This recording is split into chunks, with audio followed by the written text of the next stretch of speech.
বিশুদ্ধ আবেশীয় বৰ্তনী পিউৰলি ইণ্ডাকটিভ চাৰ্কিট বা পিউৰ ইণ্ডাকটিভ চাৰ্কিট বা আমি এইটো ক'ব পাৰোঁ এটা আবেশকত প্ৰয়োগ কৰা পৰিৱৰ্তী বিভৱ AC voltage applied to an ইণ্ডাক্টৰ।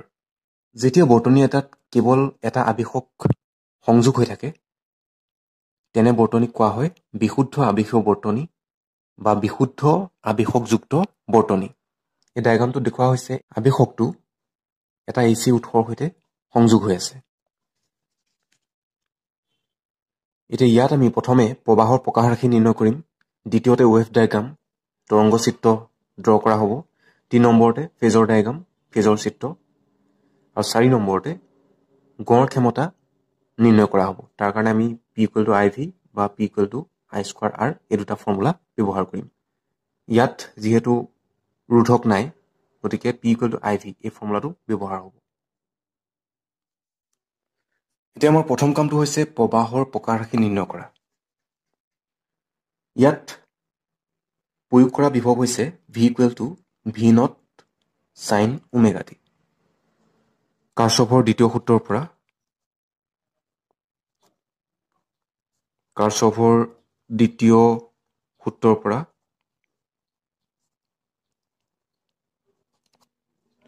কাৰ্চফৰ দ্বিতীয় সূত্ৰটো আছিলে বন্ধ বৰ্তনী সূত্ৰ, য'ত কোৱা হৈছিলে বৈদ্যুতিক বৰ্তনী এটাৰ ক্ষেত্ৰত বিভৱ পৰিৱৰ্তনৰ মুঠ বীজগণিত যোগফল 0 হয়।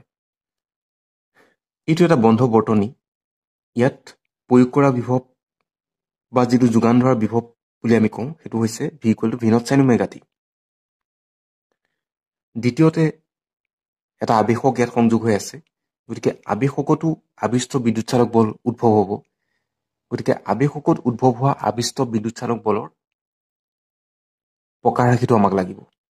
ধৰা হ'ল এই যিটো বন্ধ বৰ্তনী, এই বন্ধ বৰ্তনীটোৰ কোনো এক মুহূৰ্তত চালিত প্ৰবাহৰ দিশটো এইটো দিশত, আৰু ধৰা হওক এই প্ৰবাহৰ মানটো ক্ৰমাৎ বাঢ়ি গৈছে। তেনে ক্ষেত্ৰত আবেশকত উদ্ভৱ হোৱা প্ৰবাহৰ দিশটো কোনটো দিশত হ'ব? যিহেতু লেঞ্জৰ সূত্ৰৰ পৰা এটা কথা আমি পাইছিলোৱেই যে আবিষ্ট প্ৰবাহৰ দিশটো এনে হয় যাতে ফ্লাক্সৰ পৰিৱৰ্তনক বিৰোধিতা কৰে। গতিকে ইয়াত যিহেতু প্ৰবাহটো কমৰ পৰা বাঢ়িছে বুলি আমি ধৰিছোঁ, গতিকে যিটো আবিষ্ট বিদ্যুৎ চালক বল উদ্ভৱ হ'ব তাৰ আবিষ্ট প্ৰবাহৰ দিশটো হ'ব তাক বাধা দিয়া।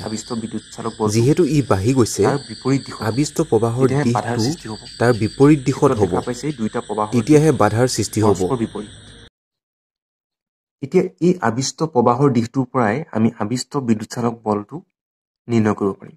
আবিষ্ট প্ৰবাহৰ দিশটো যদি এইটো দিশত হয়, আবিষ্ট বিদ্যুৎ চালক বলৰ পজিটিভ টাৰ্মিনেলটো ইফালে থাকিব আৰু নিগেটিভ টাৰ্মিনেলটো ইফালে থাকিব। অৰ্থাৎ আবিষ্ট বিদ্যুৎ চালক বলৰ পজিটিভ টাৰ্মিনেল ইফালে থাকিব আৰু নিগেটিভ টাৰ্মিনেল এইটো চাইডে থাকিব। তেতিয়াহে প্ৰবাহৰ দিশটো এইটো দিশত হ'ব। এতিয়া কাৰ্চফৰ ছেকেণ্ড ল এপ্লাই কৰিবলৈ যাওঁতে আমি এটা ডাইৰেকশ্যন ইয়াত চুজ কৰি ল'ব লাগিব। ঘড়ী কাটাৰ দিশত আমি লৈছোঁ। এতিয়া ঘড়ী কাটাৰ দিশত যদি আমি আগবাঢ়োঁ ইয়াৰ পৰা, প্ৰথমতে আমি পালোঁ V যিটো প্ৰয়োগ কৰা বিভৱ। তাৰপাছত আমি ইয়াত পালোঁ আবিষ্ট বিদ্যুৎ চালক বল, যাক আমি বিভৱ হিচাপে ল'ম। ইয়াত আবিষ্ট বিদ্যুৎ চালক বলৰ ক্ষেত্ৰত প্ৰথমে আমি পজিটিভ টাৰ্মিনেলটো পাম, তাৰপাছত নিগেটিভ টাৰ্মিনেলটো। হায়াৰ পটেঞ্চিয়েলৰ পৰা লোৱাৰ পটেঞ্চিয়েলৰ দিশত আমি গৈছোঁ, উচ্চ বিভৱৰ পৰা নিম্ন বিভৱৰ দিশত আমি আগবাঢ়িছোঁ। গতিকে যিটো বিদ্যুৎ চালক বল তাৰ আগত মাইনাছ চিন এটা আহিব। ইয়াৰ পৰা আমি পাম V plus within bracket minus E equal 0। কাৰ্চফৰ দ্বিতীয় সূত্ৰ অনুসৰি বিভৱ পৰিৱৰ্তনৰ মুঠ বীজগণিতীয় যোগফল 0 হয়। V হৈছে উৎসৰ বিভৱ বা প্ৰয়োগ কৰা বিভৱ আৰু E হৈছে আবেশকত উদ্ভৱ হোৱা আবিষ্ট বিদ্যুৎ চালক বল, যাক আমি ইয়াত বিভৱ হিচাপে ল'ম। যোগ কৰিছোঁ, কিন্তু ইয়াত মাইনাছ চিনটো এইকাৰণে আহিছে কাৰণ উচ্চ বিভৱৰ পৰা নিম্ন বিভৱৰ দিশত আমি গৈছোঁ। কাৰ্চফৰ ছেকেণ্ড লটো কেনেকৈ প্ৰয়োগ কৰা হয় এবাৰ আপোনালোকে চাই ল'ব। তেতিয়া চিনৰ নিয়মবিলাক ভালকৈ বুজি পাব। এতিয়া আবিষ্ট বিদ্যুৎ চালক বলৰ আমি এটা প্ৰকাৰ ৰাশি পাইছিলোঁ। আমি ফেৰাডেৰ আৱেশৰ সূত্ৰত পাইছিলোঁ ইনডিউচ EMF ইকুৱেল মাইনাছ d∅/dt। আকৌ আমি পাইছিলোঁ এটা সম্পৰ্ক চৌম্বিক ফ্লাক্স আৰু প্ৰবাহৰ সম্পৰ্ক phi is proportional to I। যদি প্ৰপৰ্চনেল চাইনটো উঠাই দিয়া হয় তেতিয়া আমি পাম যিটো ইয়াত এটাহে কুণ্ডলী আছে phi equal to Li। এতিয়া ইনডিউচ EMFটো আমি পাম ইনডিউচ EMF equal minus d/dt Li। তাৰমানে আমি phi ঠাইত কি বহাইছোঁ Li বহাইছোঁ। আমি এনেকৈও লিখিব পাৰোঁ মাইনাছ L di/dt। এই যিটো মাইনাছ চিন এই মাইনাছ চিনটো আহিছিলে লেঞ্জৰ সূত্ৰৰ কাৰণে, কিন্তু আমি যিহেতু আবিষ্ট বিদ্যুৎ চালক বলৰ মানে বিভৱৰ আমাক মানটোহে লাগে, সেইকাৰণে আমি মাইনাছ চিনটো ইয়াত ব্যৱহাৰ নকৰোঁ। আমি L di/dt এইটো ল'ম।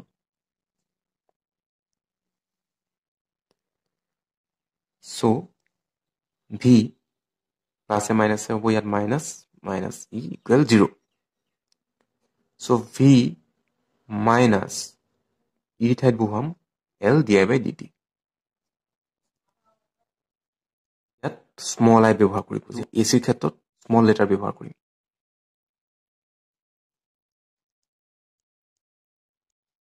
বাকীখিনি ইজি।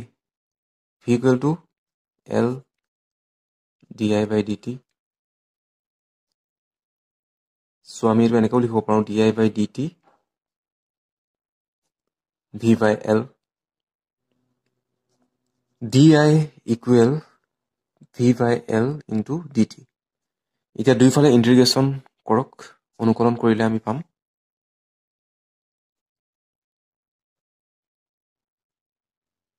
অনুকলন কৰি integration di integration V/L dt।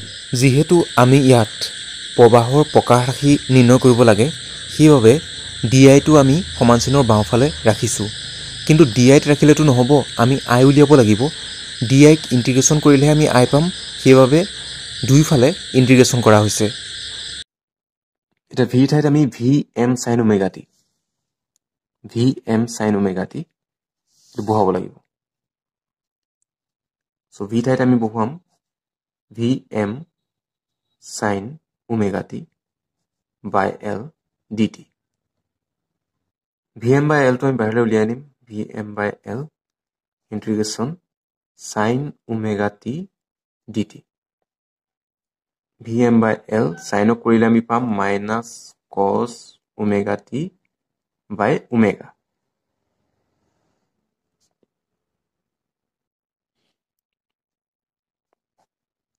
Vm by omega L minus cos omega t। চ' এতিয়া আমি এনেকৈ লিখিব পাৰোঁ Vm by omega L minus cos omega t minus cos omega t। ইয়াৰ ঠাইত আমি লিখিব পাৰোঁ sin omega t minus pi/2 বা sin omega t minus 90 degree. pi/2 মানে 90 ডিগ্ৰী। এতিয়া কছৰ পৰা চাইনলৈ আমি কিয় নিলোঁ? কছৰ পৰা চাইনলৈ আমি এইকাৰণে নিবলগীয়া হ'ল, আমি এচিৰ ক্ষেত্ৰত যিমানবিলাক প্ৰবাহৰ প্ৰকাশ ৰাশি আমি পাম চব আমি চাইনলৈ লৈ যাম, আমি চাইনত ৰাখিব বিচাৰিম। যিহেতু এচি জেনেৰেটৰত আমি পাইছিলোঁ equal to E naught sine omega t, চাইনত আছিলে। চ' সেইকাৰণে আমিও প্ৰবাহৰ যিবিলাক প্ৰকাশ ৰাশি পাম সেইবোৰ চাইনলৈ লৈ যাম। এতিয়া চাওক এই অংশত ওপৰত আছে Vm আৰু Vm বুজাইছে কি বিভৱৰ সৰ্বোচ্চ মান, আৰু বাওঁফালে কি আছে I আছে। চ' অভিয়াছলি এই অংশতে কি সূচাব লাগিব আৰু সূচাব লাগিব, যিহেতু আমি পাইছিলোঁ V ইকুৱেল টু IR ওমৰ সূত্ৰত I ইকুৱেল টু V/R। চ' এই অংশটোৱে V অংশটোৱে আৰক নিৰ্দেশ কৰিছে, গতিকে ভি বাই আৰৰ নিচিনা হৈছে গতিকে আমি ইয়াত লিখিব পাৰোঁ যেহেতু vm আছে গতিকে আমি লিখিম im sin omega t minus pi by 2 এইটোৱে হৈছে বিশুদ্ধ আবেশকযুক্ত বৰ্তনীৰ ক্ষেত্ৰত প্ৰবাহৰ প্ৰকাৰ ৰাশি ইয়াত যেটো আমি im পালো im টো হৈছে im equal vm by omega l যাক কোৱা হয় প্ৰবাহৰ বিস্তাৰ বা প্ৰবাহৰ সৰ্বোচ্চ মান আৰু এই ওমেগা এল ৰাশিটো ৰোধৰ অনুৰূপ ইয়াক xl এৰে সূচায় আৰু কোৱা হয় আবেশীয় প্ৰতিৰোধ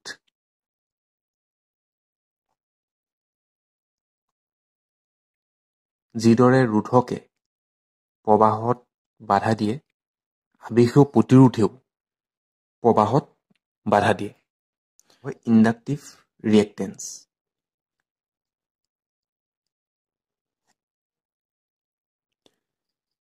এইটো খুব ইম্পৰ্টেন্ট হয় ইয়াৰ যিবিলাক গাণিতিক সমস্যা আছে এইবিলাক কৰোঁতে লাগিব xl equal omega l এই লিখা কথাখিনি কেনেকৈ লিখিব চাই লওক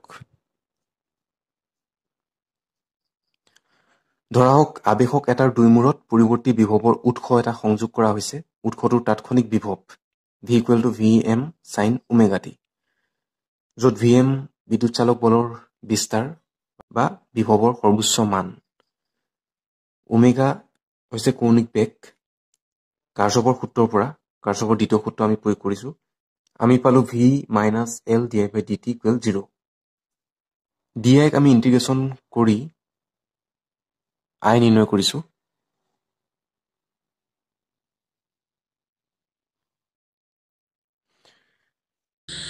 গতিকে আমি পালোগে i equal to im sin omega t minus pi by 2 য'ত im equal vm by omega l হৈছে প্ৰবাহৰ বিস্তাৰ ওমেগা l ৰাশিটো ৰোধৰ অনুৰূপ আৰু ইয়াক আবেশীয় প্ৰতিৰোধ ইন্ডাকটিভ ৰিয়েক্টেন্স বোলা হয় ইয়াক xl এৰে সূচায় তাকে প্ৰবাহৰ বিস্তাৰ im equal vm by omega l অৰ্থাৎ আমি লিখিব পাৰোঁ xl গতিকে im equal vm by xl তাৰ পিছত আহিলে তৰংগ চিত্ৰ অংকন কৰিবলৈ যাওঁতে আমি দশা পাৰ্থক্যটো নিৰ্ণয় কৰি ল'ব লাগিব প্ৰয়োগ কৰা বিভৱৰ আমি প্ৰকাৰ ৰাশি পাইছিলো v equal to vm sin omega t গতিকে ইয়াত দশা হৈছে omega t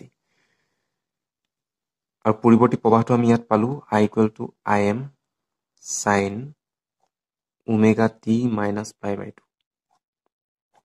গতিকে পৰিৱৰ্তী প্ৰবাহৰ ক্ষেত্ৰত দশাটো হৈছে omega t minus pi by 2 এটা দশা পাৰ্থক্য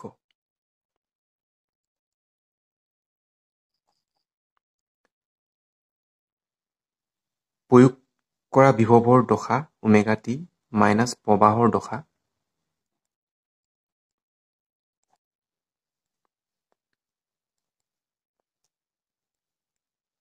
আমি পামগে pi by 2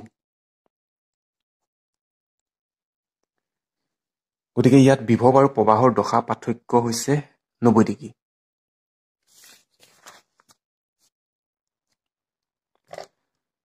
চিত্ৰটো ড্ৰ কৰিব চিত্ৰত দেখুওৱা হৈছে অকল আবেশকযুক্ত বৰ্তনী এটাত উৎসৰ বিভৱ প্ৰবাহতকৈ পাই বাই 2 দশাত আগবঢ়া প্ৰবাহৰ ক্ষেত্ৰত যেহেতু omega t minus pi by 2 90 degree পিছ পৰি আছে কাটকে প্ৰয়োগ কৰা বিভৱতকৈ সেইকাৰণে ইয়াত কোৱা হৈছে উৎসৰ বিভৱ যেটো প্ৰয়োগ কৰা বিভৱ সেই বিভৱটো প্ৰবাহতকৈ পাই বাই 2 দশাত আগবঢ়া বিভৱটো প্ৰবাহতকৈ আগবঢ়া আৰু প্ৰবাহটো বিভৱতকৈ পিছপৰা তাৰ পিছত আহিলে ফেজৰ চিত্ৰ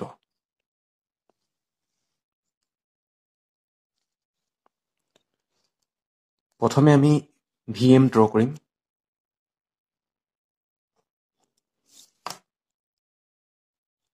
vm omega t এটা প্ৰবাহটো যেহেতু পিছপৰি আছে আৰু পিছপৰি আছে কিমান 90 degree omega t minus pi by 2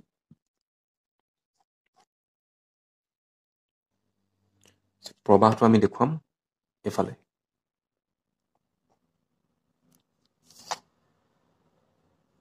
Im এতিয়া এই দুইটাৰ মাজত কোনটো 90 ডিগ্ৰী হৈছে 90 ডিগ্ৰী হৈছে এটা আছে এনেকে এটা আছে এনেকে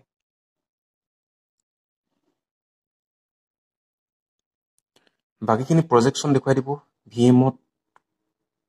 ভিএমৰ উলম্ব উপাংশত ইয়াত পাম ভিএম সাইন ওমেগা টি আৰু ইফালে আইএমৰ ক্ষেত্ৰত projection IM sine omega T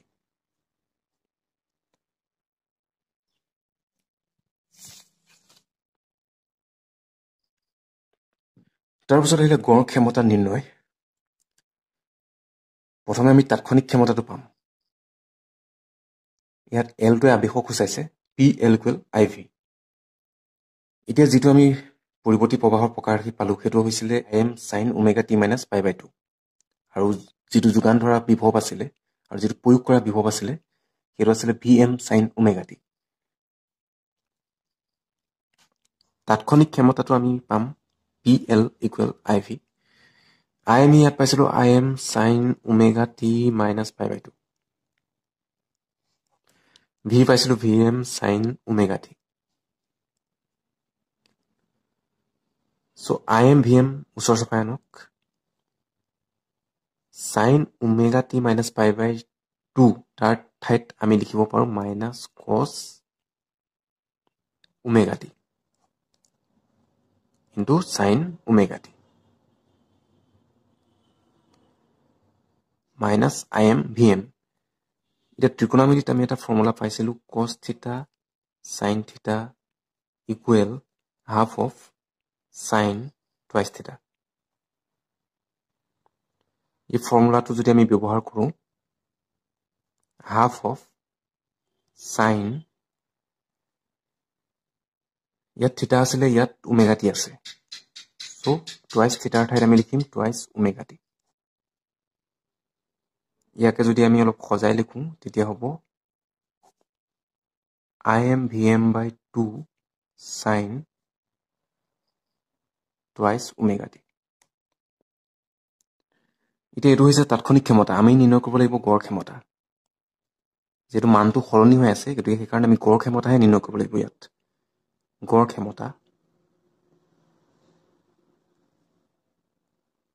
P L bar minus I M V M by 2 sine twice omega T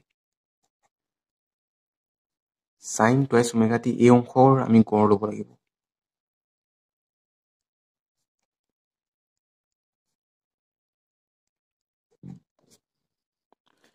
আৰু এই অংশৰ যদি গড় লোৱা হয় তেতিয়া তাৰ মানটো আহে 0 চ' সেইকাৰণে গোটেই ৰাশিটো হৈ যাব 0 গতিকে আমি এটাই ক'ব পাৰোঁ যে এটা সম্পূৰ্ণ চক্ৰৰ বাবে আবেশকত যোগান ধৰা গড় ক্ষমতা 0 হয় এতিয়া কুৱেশ্যন ইয়াৰ পৰা কি আহিব পাৰে মেইন পইণ্টকেইটা বাছি উলিয়াব মেইন পইণ্ট প্ৰথমতে আপোনালোকে পাইছিলে প্ৰবাহৰ প্ৰকাৰ ৰাশি নিৰ্ণয় কৰোঁতে দেখিছিলে উৎসটোৰ বিভৱতকৈ প্ৰবাহটো পাই বাই 2 দশাত পিছ পৰি থাকে বা এনেকৈও ক'ব পাৰোঁ উৎসৰ বিভৱ প্ৰবাহতকৈ পাই বাই 2 দশাত আগবঢ়া ইয়াৰ পৰাই কুৱেশ্যন আহিব পাৰে দেখুওৱা যে এচি উৎসৰ সৈতে সংযুক্ত আবেশকযুক্ত বৰ্তনীৰ ক্ষেত্ৰত বিভৱ প্ৰবাহতকৈ পাই বাই 2 দশাত আগবঢ়া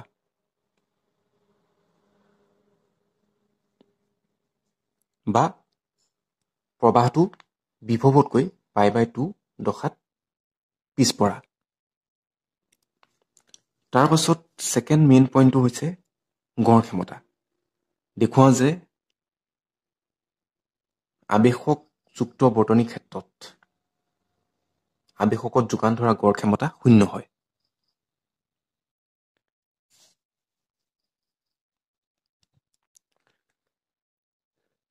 আবেশক এলত V equal to V M sine omega t বিভৱ দিলে প্ৰমাণ কৰা যে প্ৰবাহ বিভৱতকৈ পাই বাই 2 পৰিমাণে পিছ পৰি থাকে তাৰপিছত আহিলে আবেশীয় প্ৰতিৰোধ কি এইটো কুৱেশ্যন আহিব পাৰে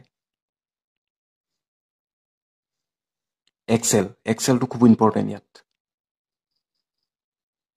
আৰু এটা কুৱেশ্যন আহিব পাৰে প্ৰমাণ কৰা যে এচি বৰ্তনীত থকা আদৰ্শ আবেশকে পাৱাৰ ক্ষয় নকৰে তাৰমানে গড় ক্ষমতা যে 0 হয় এইটো দেখুৱাব লাগে কুৱেশ্যনটো বিভিন্ন ধৰণে দিব পাৰে মেইন পইণ্টকেইটা বাছি উলিয়াব XL ইকুৱেল ওমেগা এল এইটো খুব ইম্পৰ্টেণ্ট এইটো কোৱা হয় আবেশীয় প্ৰতিৰোধ